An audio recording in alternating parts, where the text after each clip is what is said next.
Bismillahirrahmanirrahim. Assalamualaikum warahmatullahi wabarakatuh. Robbi srohli sodri wa yassirli amri wahlul 'uqdatam min lisani yafqahu qawli. Amin. Halo semuanya. Kali ini saya Dr. Rizky akan membawakan kuliah mengenai penulisan tinjauan pustaka. Seperti yang Anda ketahui, ketika kalian akan membuat sebuah skripsi atau sebuah penelitian ya, artikel, itu kalian akan membuat eh, bab 2 mengenai tinjauan pustaka atau kajian pustaka. Nah, apa tujuan dari pembuatan kajian pustaka tersebut nanti akan kita bahas di sini. Pada kuliah ini kita akan membahas bagaimana penulisan tinjauan pustaka, lalu kita juga akan membahas mengenai bagaimana membuat kerangka pemikiran dan membuat hipotesis. Nah, sebelum kita berlanjut ke lebih jauh, terlebih dahulu saya ingin memberikan definisi dari tinjauan pustaka atau dalam bahasa Inggrisnya literatur review. Anda mungkin sudah mengetahui apa arti dari literatur review. Dari kata-katanya saja, review. View meninjau, re mengulang jadi peninjau kembali. Literatur pustaka-pustaka. Jadi meninjau kembali pustaka-pustaka yang terkait dengan penelitian yang akan Anda lakukan. Pada sebuah artikel disebutkan kalau tinjauan pustaka itu adalah bisa jadi proposal pendanaan ya pada orang-orang yang ingin mendapatkan grant atau hibah, kemudian dalam research artikel, terus juga nih literatur review adalah awal dari guideline untuk profesional seperti dokter, lalu awal dari laporan untuk satisfy personal curiosity. Ya. Nah, apa gunanya tinjauan pustaka? Tinjauan pustaka ini berguna untuk mengkaji sebuah permasalahan. Jika Anda ingin meneliti kolesterol, maka kolesterol ini akan dibahas pada tinjauan pustaka tersebut. Jika Anda ingin meneliti diabetes, maka Anda mengkaji mengenai diabetes ya pada tinjauan pustaka tersebut. Lalu, tinjauan pustaka ini berguna sebagai landasan teori yang berkaitan dengan masalah yang akan Anda teliti. Misalkan, Anda ingin meneliti pengaruh atau pengaruh dari sebuah buah atau sebuah tanaman untuk menurunkan kadar gula darah pada penderita diabetes. Maka, teori-teori mengenai penurunan kadar gula darah, teori-teori mengenai diabetes ya, teori-teori mengenai buah atau sayuran tersebut akan dibawakan pada tinjauan pustaka. Lalu, tinjauan pustaka ini berguna untuk membantu memilihkan prosedur penelitian apa yang akan dilakukan pada penelitian Anda. Jadi, mau prosedurnya mau seperti apa? Mau metodenya mau seperti apa? Nah, ini tinjauan pustaka di sini berarti Anda akan melihat penelitian-penelitian sebelumnya, apa yang sudah dilakukan, dan apa yang berhasil.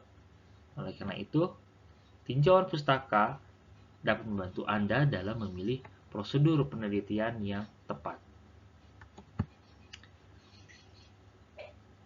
Yang berikutnya, kegunaan tinjauan pustaka adalah mengkaji kelebihan dan kekurangan hasil penelitian terlebih dahulu ya, yang terdahulu. Kita bisa melihat dari artikel-artikel yang sebelumnya pada bagian diskusi, mereka biasanya membahas mengenai kelebihan dari penelitian tersebut dan juga limitation atau batasan ya, kelemahan dari studi tersebut. Apakah sampelnya yang terlalu sedikit, apakah confounding factor atau faktor perancu yang tidak bisa dikontrol. Makanya dengan tinjauan pustaka ini kita dapat melihat apa kelebihannya, apa kekurangannya, sehingga pada penelitian kali ini menjadi lebih baik dibandingkan penelitian yang terdahulu. Lalu, tinjauan pustaka ini berguna untuk menghindari duplikasi penelitian. Jadi, kita tidak melakukan hal yang sama sekali, ya, sama banget dengan penelitian sebelumnya. Harus ada yang beda, harus ada novelty-nya dari penelitian Anda tuh. Guna dari tinjauan pustaka ini, makanya supaya menghindari duplikasi penelitian, tidak terjadi double penelitian yang sama. Lalu yang terakhir nih, guna dari tinjauan pustaka adalah menunjang perumusan masalah. Jadi ini nanti tinjauan pustaka ini akan membantu Anda dalam menyusun rumusan masalah ya yang ada di subbab di tesis di skripsi Anda. Jenis-jenis tinjauan pustaka ada beberapa. Yang pertama adalah systematic review. Systematic review ini adalah metode literatur review yang mengidentifikasi, menilai, menginterpretasi seluruh temuan-temuan ya pada suatu topik penelitian untuk menjawab research question, untuk menjawab pertanyaan penelitian yang telah ditetapkan sebelumnya. Jadi, kalau misalnya kalian sanksi ya pada suatu penelitian, misalnya apakah Pokemon Go dapat meningkatkan aktivitas fisik remaja? Nah, dengan systematic review ini kalian mengkaji ya secara sistematis, ada nggak evidence base-nya, ada nggak penelitian mengenai Pokemon Go dan aktivitas fisik itu dapat meningkatkan aktivitas fisik.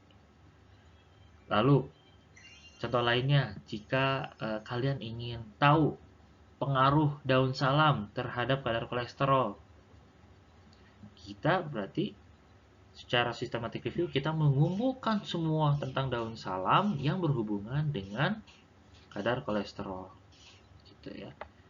Atau misalnya daun salam terhadap diabetes, berarti kita kumpulkan semua penelitian mengenai daun salam terhadap diabetes secara sistematis, apa saja metodenya, lalu kita lihat berapa sampelnya, dari mana aja daun salamnya didapatkan dari mana. Nah, itu nanti dikaji di systematic review. Nih ya, untuk systematic review. Lalu ada jenis yang lain, yaitu adalah secondary data analysis project atau analisis data sekunder, di mana di sini Anda akan memproses atau menganalisis data yang dikumpulkan dari peneliti-peneliti lain yang utamanya mengumpulkan data ini untuk tujuan lain ya. Peneliti memanfaatkan data sekunder biasanya untuk menghemat waktu dan sumber daya. Kalau misalnya penelitian yang akan kalian lakukan biasanya itu namanya penelitian primer. Tetapi kalau misalnya ini dijadikan sebuah artikel ya, artikel review. Reviewnya isinya dari penelitian-penelitian terdahulu, tapi tidak dikaji secara sistematis. Ya, tidak di literatur searchingnya juga tidak secara sistematis, maka itu hanya sebuah review dan itu merupakan secondary data analysis project. Jenis tinjauan pustaka yang ketiga adalah yang akan kalian buat, karena yang kalian buat ini merupakan introduction ya to a primary research topic. Jadi pendahuluan untuk topik penelitian primer kalian. Nah, ini deskripsi ya.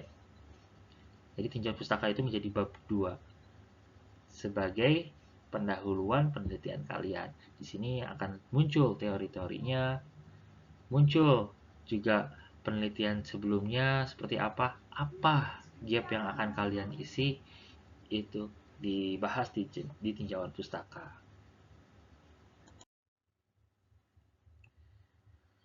Sumber pustakanya dari mana saja?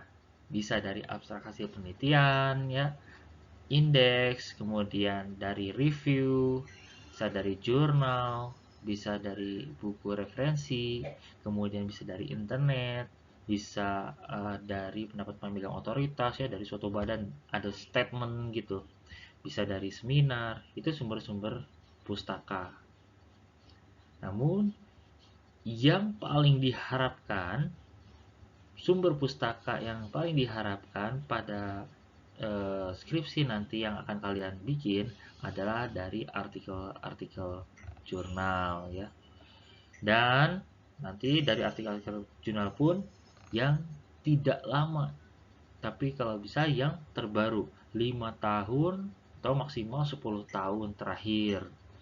Tapi kalau misalnya teori itu adalah teori yang dari dulu itu aja yang dipakai teorinya, misalnya dari tahun 84, ya sudah, kita pakai teori itu karena belum ada teori terbaru misalnya mengenai topik A, boleh gitu. Ini dari teori Einstein, ya berarti ambilnya dari sana gitu. Ini ya, jadi sumber-sumber pustakanya ada banyak. Review ini sama seperti tinjauan pustaka ya, kalian mereview gitu. Review ini berisi tulisan-tulisan yang mensintesis karya-karya atau buku yang pernah ditulis dalam suatu periode waktu tertentu. Tulisan disusun berdasarkan topik dan isi ya, berdasarkan research question. Nah, dalam review biasanya penulisnya memberikan perbandingan dan bahkan juga kritik terhadap buku atau karya yang direview oleh yang bersangkutan. Jadi, dalam sebuah review atau nanti kalian juga literatur review ya atau tinjauan pustaka nanti akan memberikan perbandingan antara penelitian satu dengan penelitian yang lain. Ya, dari misalnya yang penelitian si A kok ini hasilnya naik kolesterolnya, sedangkan penelitian si B kolesterolnya turun. Kok penelitian A kadar gula darahnya naik, sedangkan di penelitian yang B kadar gula darahnya turun. Nah, kalian mulai di sini kritis ya, mulai kritis. Kenapa yang di A itu naik? Kenapa yang di B itu turun? Apa bedanya? Apakah prosedurnya sama? Enggak. Apakah metode penelitiannya sama atau enggak? Bagaimana jumlah sampelnya? Bagaimana sistematika samplingnya gitu, metode samplingnya, random atau self selected gitu. Itu nanti kalian akan mengkritisi dari penelitian-penelitian tersebut. Itulah review. Untuk systematic review, kita tidak dapat memasukkan review orang ke dalam systematic review. Systematic review atau kajian sistematis hanya memasukkan penelitian-penelitian primer. Jadi, misalnya Aji melakukan penelitian pengaruh daun salam terhadap kadar gula darah. B. Bobby ya melakukan penelitian daun salam juga, tapi dari tempat yang berbeda, dari gunung yang berbeda misalnya, dalam menurunkan kadar gula darah pada mencit, pada tikus. Itu kan berbeda, ada perbedaannya. Nah, itu adalah penelitian primer 1, penelitian primer 2, dan systematic review ambil yang kedua penelitian ini, yang A, yang B. Nanti di systematic review kita lihat bagaimana pengaruh daun salam ini. Nah, kalau systematic review nggak boleh ngambil dari hasil review orang yang menganalisis dua penelitian tersebut. Misalnya ada si C itu melakukan review, melakukan tinjauan pustaka ya, literatur review mengenai penelitian Aji dan penelitian Bobby. Oh, gini, Aji, Bobby, bla bla bla dan yang lain-lainnya C, D, E, F, G, yaitu hasilnya begini. Terus kita ingin menulis systematic review, kita tidak boleh mengambil dari review orang. Kita harus mengambil dari penelitian primer, begitulah. Oke. Kadang penulis review juga memberikan kesimpulan alternatif kepada pihak pembaca yang tujuannya ialah agar pembaca dapat memperoleh pandangan yang berbeda dari buku yang dibacanya. Sumber pustaka lain yaitu dari jurnal, jurnal ini berisi tulisan-tulisan dalam suatu bidang disiplin ilmu yang sama, misalnya ilmu kesehatan masyarakat, ya, jurnal ilmu yang berisikan ilmu histologi atau ilmu mikrobiologi dalam ilmu kedokteran dasar, lalu atau ilmu gizi. Nah, kegunaan utama jurnal ini ialah dapat digunakan sebagai sumber data sekunder karena pada umumnya tulisan-tulisan di jurnal merupakan dari hasil penelitian. Kita dapat juga menggunakan tulisan di jurnal sebagai bahan kutipan untuk referensi dalam penelitian kita, sebagaimana buku referensi. Buku referensi itu berisi tulisan yang umum dalam disiplin ilmu tertentu. Ada baiknya kita memilih buku yang bersifat referensi, bukan buku yang bersifat sebagai penuntun dalam menggunakan atau membuat sesuatu. Ya, jadi bukan buku-buku how to gitu ya. Bukan buku penuntun seperti dalam 2 jam Anda dapat ini. Nah, kalau buku referensi ini lebih bersifat reference gitu, lebih bersifat textbook. Buku referensi yang baik akan berisi tulisan yang mendalam mengenai topik tertentu dan disertai dengan teori-teori penunjangnya sehingga kita akan dapat mengetahui perkembangan teori dalam ilmu yang dibahas dalam buku tersebut. Dalam cara pencarian sumber pustaka bisa dilakukan secara manual ataupun secara online.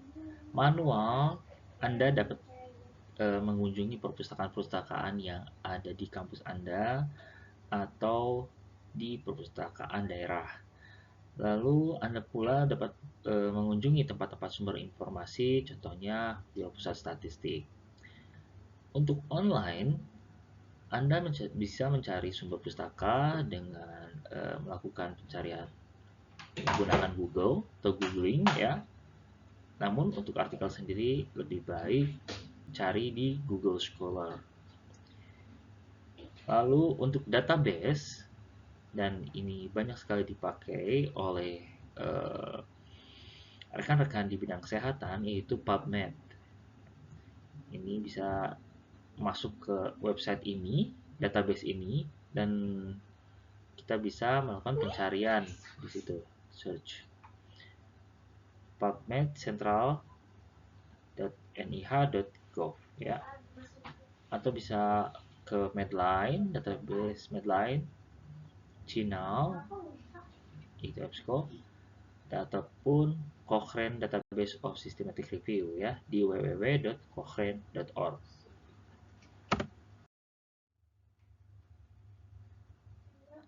Nah, dalam tinjauan pustaka ini di penelitian-penelitian terdahulu dimasukkan. Lalu kita kaji, kita bikin kerangka teorinya ya, karena ini kan menjadi landasan teori bagi penelitian Anda. Lalu setelah membuat kerangka teori dan kerangka pemikiran, kita buat hipotesis penelitian. Lalu dari penelitian sebelumnya, kita dapat mempergunakannya untuk mengetahui kekurangan-kekurangan penelitian yang sebelum-sebelumnya. Misalnya, kita bisa melihat keterbatasan penelitian pada bagian pembahasan, pada bagian discussion dari penelitian tersebut. Misalkan, limitation of the study is kurangnya jumlah sampel. Karena kurangnya jumlah sampel, maka kurang power, sehingga tidak terjadi hubungan yang signifikan antara variabel yang diteliti. Lalu apalagi confounding factornya tidak dilihat, ya, maka itu dapat menjadi masukan buat kita sebagai peneliti yang akan meneliti di bidang tersebut. Lalu mengetahui apa yang telah dihasilkan dari penelitian sebelumnya. Dari penelitian sebelumnya kita melihat bahwa pengaruh A terhadap B itu dapat meningkatkan B. Nah, kita akan berhipotesis yang kemungkinan besar sama, bahwa A itu akan berpengaruh terhadap B dan itu hasilnya adalah meningkat. Tetapi ternyata dari penelitian yang lain lagi hasilnya malah berbeda. Nah, itu yang akan disinggung di tinjauan pustaka. Mengetahui perbedaan penelitian sebelumnya, iya, yang saya sebutkan. Ternyata di penelitian lain hasilnya itu kontradiksi dengan penelitian yang A, maka Anda akan membahas hal tersebut pada tinjauan pustaka. Biasanya itu di subbab yang ketiga.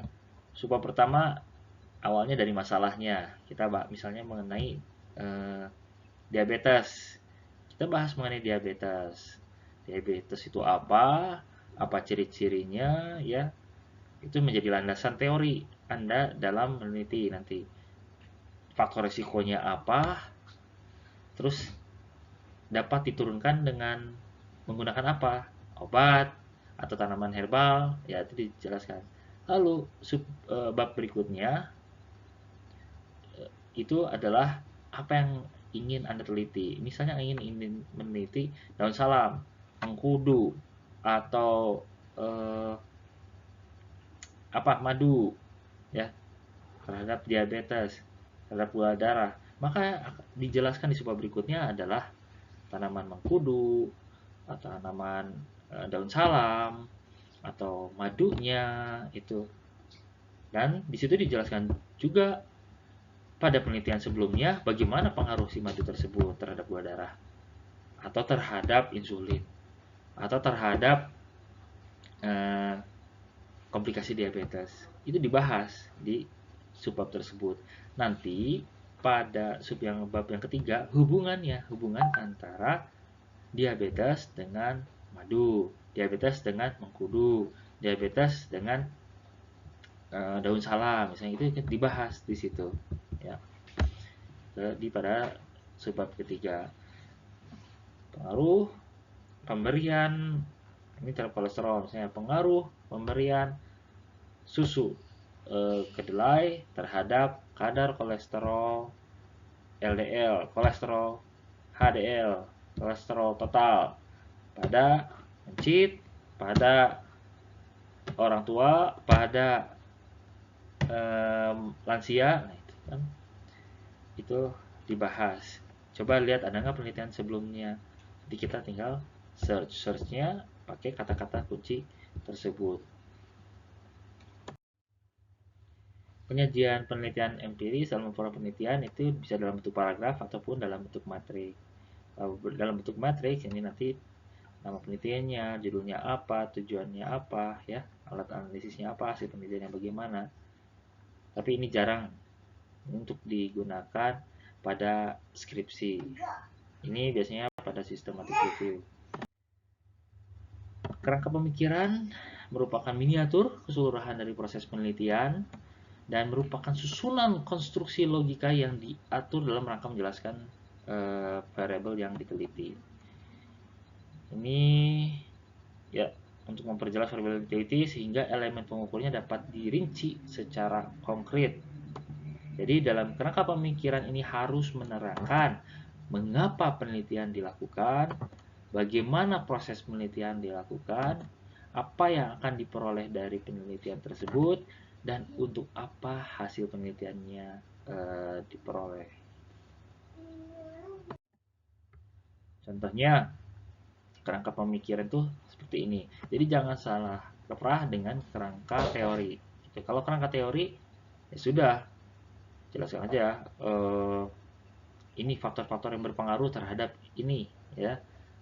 Ini faktor resikonya ini berpengaruh terhadap X, dah ya. Itu berarti hanya kerangka teori. Tapi kalau kerangka pemikiran itu ditampilkan permasalahannya apa, terus apa strateginya, ya.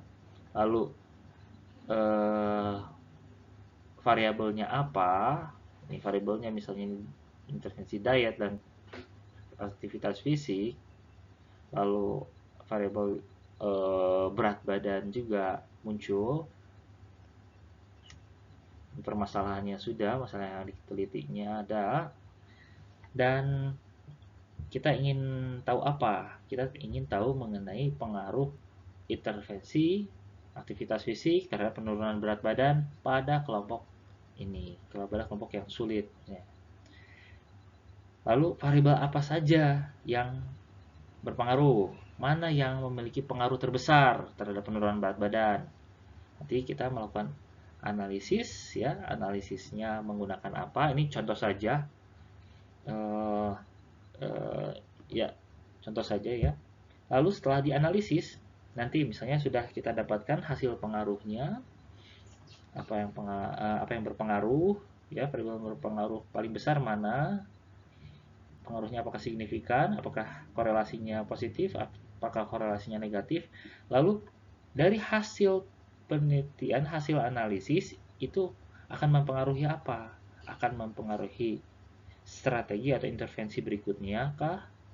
Atau apa? Seperti itu. Sekarang kita berlanjut kepada hipotesis. Hipotesis ini merupakan jawaban sementara yang ingin diuji kebenarannya. Tidak semua penelitian memerlukan hipotesis. Penelitian yang bersifat eksploratif dan deskriptif biasanya tidak memerlukan hipotesis. Manfaatnya apa? Manfaatnya, hipotesis ini dapat menjelaskan masalah penelitian. Lalu dapat menjelaskan juga variabel-variabel apa yang akan diuji. Pedoman untuk memilih metode analisis data ya. Manfaat hipotesis ini dan juga sebagai dasar untuk membuat kesimpulan penelitian. Jadi kita berhipotesis, misalnya terdapat hubungan antara tingkat aktivitas fisik dinilai dari jumlah kaki dengan tingkat obesitas pada wanita dewasa. Itu hipotesis kita. Terdapat hubungan, sudah ada hubungannya. Nah, hipotesis ini harus menunjukkan ada masalah penelitian, apa masalah penelitiannya, misalnya di sini ada tingkat obesitas ya. Variabel penelitiannya apa? Variabelnya adalah aktivitas fisik yang dinilai dengan jumlah kaki, kemudian obesitas. Lalu metode analisis datanya bagaimana? Ini ada hubungan. Berarti kalau ada hubungan asosiasian ya, itu bisa juga dengan beberapa tes. Kalau misalnya dapat korelasi, nah nanti di tesnya dengan korelasi. Lalu hipotesis ini dapat menunjukkan kesimpulan. Ini menunjukkan ya terdapat hubungan. Berarti dia dapat menunjukkan kesimpulan. Apa dasar merumuskan hipotesis?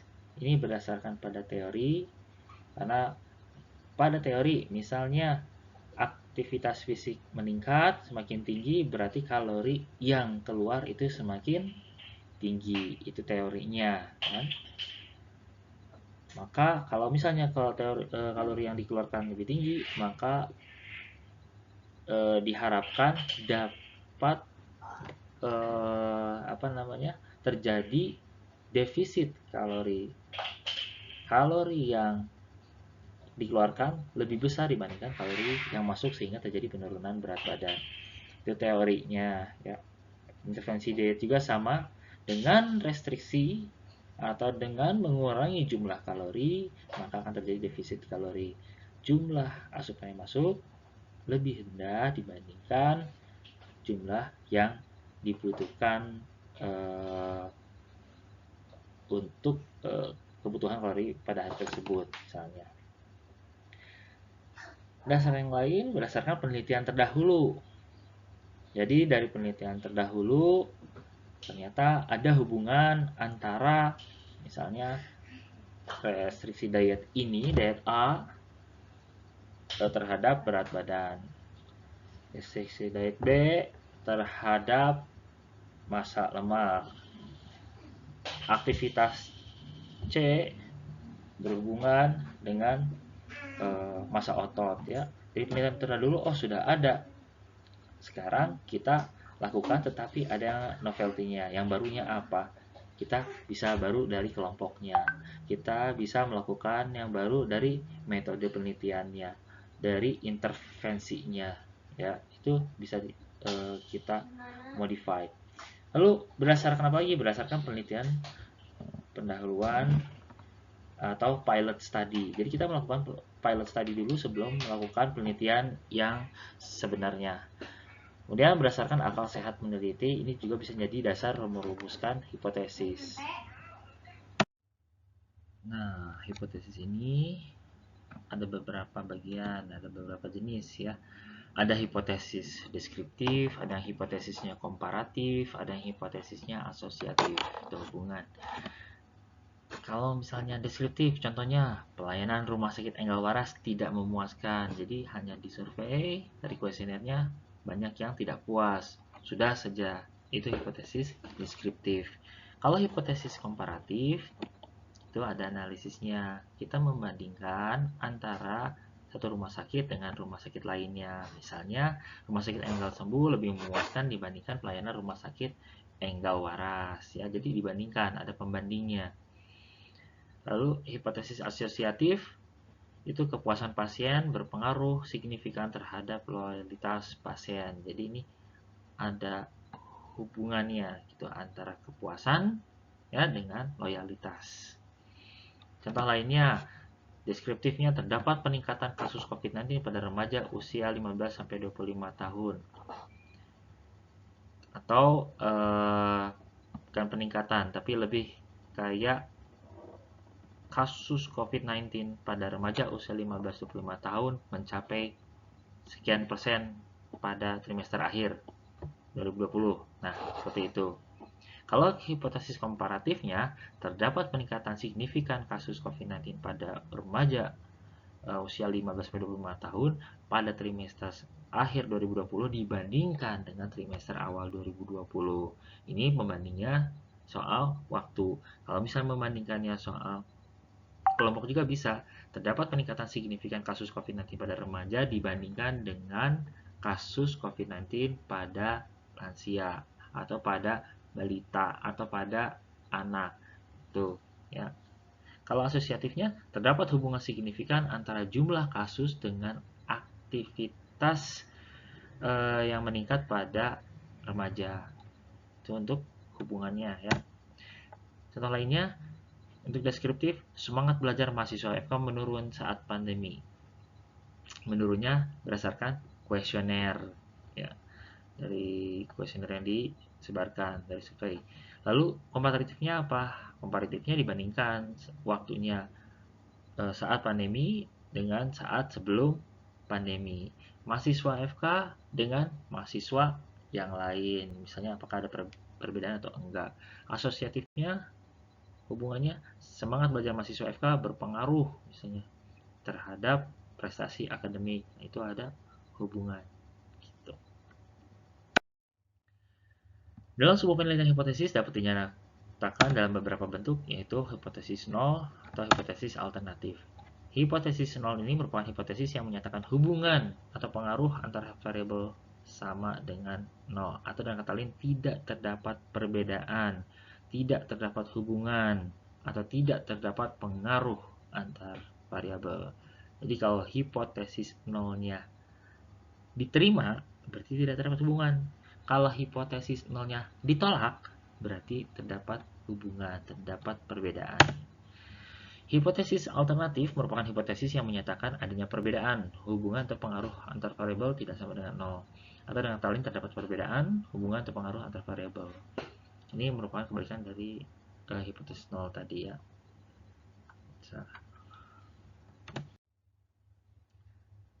Ciri-ciri hipotesis yang baik apa? Ciri-ciri hipotesis yang baik adalah dinyatakan dalam kalimat yang tegas, di mana contohnya seperti ini, diet X memiliki pengaruh yang berarti terhadap penurunan berat badan. Jelas gitu, ada pengaruh signifikan, pengaruh yang berarti. Itu udah dinyatakan dalam kalimat yang tegas. Kalau misalnya ditulis diet X sepertinya memiliki pengaruh yang cukup berarti terhadap penurunan berat badan, itu tidak jelas. Ya. Lalu dapat diuji secara alamiah. Diet memiliki pengaruh berarti terhadap berat badan. Ini dapat diuji, berat badannya dapat diuji ya dengan berat badan. Kalau BMI ya dengan berat badan dan tinggi badan. Lalu kalau contoh yang kedua, diet memiliki pengaruh terhadap indera keenam seseorang. Nah, indera keenam seseorang ini diujinya dengan apa? Tidak semua orang. Dan bagaimana gitu, memakai apa? Alatnya, toolsnya apa? Nah, itu berarti kan tidak dapat diuji. Dasar dalam merumuskan hipotesis kuat. Jalan kaki berpengaruh positif terhadap kesehatan jantung. Dasar teorinya kuat, itu antara aktivitas fisik itu berpengaruh terhadap denyut nadi. Nah, itu akhirnya jalan kaki juga merupakan aktivitas fisik dan itu berpengaruh positif terhadap kesehatan jantung. Kalau yang nggak kuat, tidak memiliki dasar kuat, uang saku memiliki pengaruh yang signifikan terhadap prestasi mahasiswa. Ini nggak ada dasar yang kuat. Uang saku bisa memiliki pengaruh gitu terhadap prestasi mahasiswa. Ya, cukup sekian dari saya untuk kuliah kali ini. Mangga jika ada pertanyaan bisa disampaikan melalui email ke email saya ke rizkysuganda@unisba.ac.id atau silakan langsung komen saja. Oke, terima kasih atas perhatiannya. Wabillahi taufiq wal hidayah. Wassalamualaikum warahmatullahi wabarakatuh.